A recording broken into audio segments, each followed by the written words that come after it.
അങ്ങനെ മനുഷ്യനെ രക്ഷിക്കുവാൻ ദൈവം തയ്യാറായിട്ട് സ്വർഗത്തിലൊരു കോൺഫറൻസ് കൂടി. ആമേൻ. അവിടെ ഒരു പിതാവിൻ്റെ ശബ്ദം ഉയർന്നു, ആർ നമുക്ക് വേണ്ടി പോകും?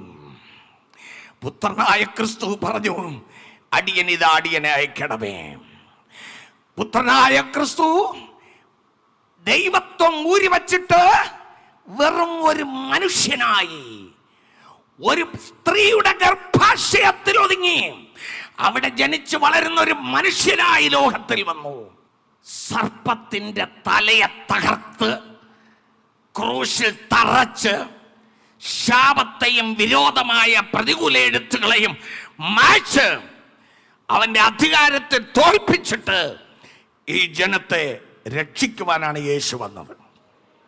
ക്രൂശിൽ യാഗമാകാൻ വന്ന യേശു മറ്റൊരു വിധത്തിലൂടെയാണ് മരിച്ചതെങ്കിൽ സാത്താൻ ജയിക്കും. പക്ഷെ ക്രൂശിൽ വചനം പോലെ ക്രൂശിൽ യാഗമാക്കാൻ യേശു കാൽവരി മലമുകളിൽ മനുഷ്യന്റെ പാപത്തിന്റെ ഭാരത്തെ ചുമന്നുകൊണ്ട് ആ 3 ആണികളിന്മേൽ മരക്രൂശിൽ തറയ്ക്കപ്പെട്ടപ്പോൾ യേശു അവിടെ അവസാനം പറഞ്ഞ വാക്ക്, സകലവും നിവർത്തിയായി.